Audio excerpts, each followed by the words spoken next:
గౌరవం గాయపడిన సమయం.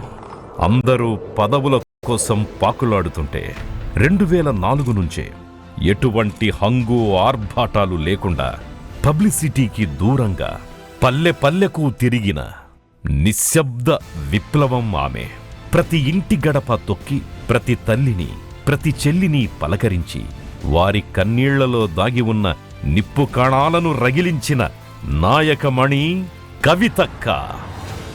వారిలో దాగి ఉన్న శక్తిని వారికి గుర్తు చేస్తూ వేలాది మంది మహిళలను ఉద్యమ వీధుల్లో గోదావరిలా ప్రవహింపజేసిన నాయక తేజం ఆమె. ఉద్యమమంటే కేవలం పురుషులు మాత్రమే పోరాడగలరు, వీధుల్లోకి వచ్చి గర్జించగలరు అనే సంకుచిత వాదనను తన పోరాటంతో తిరగరాశారు కవితక్క. బలమైన నాయకుని వారసురాలిగా ఆమెకు సహజంగానే కొంత సానుకూలత ఉన్నప్పటికీ కేవలం ఆ నీడలోనే, ఆ వారసత్వంతోనే ఆమె ఆగిపోలేదు. తన స్వయం ప్రతిభతో, అచంచలమైన కమిట్మెంట్తో, రాజకీయ ఉద్దండులనే విస్మయానికి గురిచేసే వ్యూహాలతో తెలంగాణ ఉద్యమంలో అత్యంత శక్తివంతమైన నాయకురాలిగా రూపుదిద్దుకున్నారు. వారసత్వాన్ని బాధ్యతగా మార్చుకుని తనకంటూ ఒక ప్రత్యేక అధ్యాయాన్ని లిఖించుకున్న ధీశాలి కవితక్క.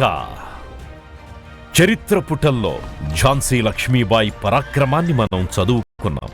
కానీ అదే చరిత్రను మన కళ్ల ముందు పునరావిష్కరించింది కవితక్క.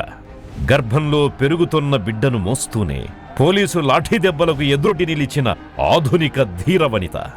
ఆ నిస్సత్తువతోనే ఉద్యమ జెండాను భుజాన వేసుకుని ఒక చేత్తో తన పసివాడి వేలు పట్టుకొని అమ్మగా మమకారాన్ని పంచుతూనే మరో చేత్తో తెలంగాణ విముక్తి కోసం రణభేరి మోగించిన ధీశాలి నేడు కవితక్క రూపంలో తెలంగాణ వీధుల్లో కదం తొక్కింది. తెలంగాణ గడ్డకు పోరాటం రక్తంలోనే ఉంది. అడవి బిడ్డల కోసం ప్రాణాలిచ్చిన సమ్మక్క సారలమ్మల పౌరుషం, శత్రువుల వెన్నులో వణుకు పుట్టించిన రాణి రుద్రమదేవి పరాక్రమం, దొరల గడీలను గడగడలాడించిన చాకలి ఐలమ్మ ధిక్కారం, ఈ వీరవనితలందరి స్ఫూర్తిని తన శ్వాసగా మార్చుకుని అడవి పులిలా పంజా విసిరింది కవితక్క. కేవలం రాజకీయ అధికారం కోసం కాదు, ఒక జాతి తన అస్తిత్వాన్ని చాటుకోవాలి అనే సంకల్పంతో తెలంగాణ జాగృతిని ఉద్యమాలకు ఊపిరిగా మార్చింది.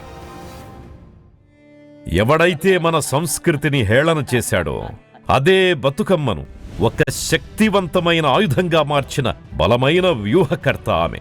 బతుకమ్మ అంటే కేవలం ఒక పూల పండగ కాదు, అది ఢిల్లీ పీఠాన్ని సైతం వణికించిన తెలంగాణ ఆడబిడ్డల ధిక్కారగళం. లండన్ థేమ్స్ నదీ తీరాన గౌరమ్మను కొలిచిన వేళ ప్రపంచం మొత్తం తెలంగాణ వైపు తలవాల్చి చూసింది. ఉద్యమ కెరటమై ఎగిసి తెలంగాణ తొలి మహిళా ఎంపీగా రికార్డు సృష్టించిన ఘనత ఆమెది. పదవిని అలంకారంగా కాకుండా బాధ్యతగా భావించి వేలాది మంది యువతీ యువకులకు వారి ఆసక్తికి అనుగుణంగా అత్యాధునికమైన స్కిల్స్లో శిక్షణనిప్పిస్తూ ఉపాధి కల్పిస్తూ వేలాది కుటుంబాల్లో వెలుగులు నింపారు. एक सेक्टर में किया है, व्यापार को आसान बनाने के काम आपने बहुत अच्छा किया है, बहुत शिद्दत के साथ, सिंसियरिटी के साथ आपने किया है. इसीलिए आज इंटरनेशनल एरिना में 41 ranks India has gone up sir. నేడు యువతరం ఆరాధించే నాయకురాలిగా, ఒక మేధావిగా ఆమె ఎదిగిన తీరు చూసి కేవలం ప్రత్యర్థులే కాదు, తన వారు సైతం అసూయపడేంత స్థాయిలో నాయకురాలిగా వెలుగొందుతున్నారు. చరిత్ర ఎప్పుడూ విజేతల పక్షానుండొచ్చు, కానీ తెలంగాణ చరిత్ర మాత్రం పోరాడిన యోధుల పక్షాన ఉంటుంది. పోరాటమే కాదు, పునర్నిర్మాణం కూడా తెలుసని నిరూపిస్తూ ఐక్యరాజ్య సమితి వేదికగా తెలంగాణ కీర్తిని చాటి చెప్పిన మన కవితక్క ఈ తరం పోరాటానికే ఒక నిలువెత్తు నిదర్శనం.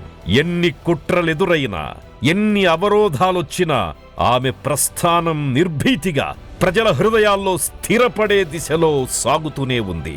జయ హో కవితక్క, జయ హో తెలంగాణ జాగృతి.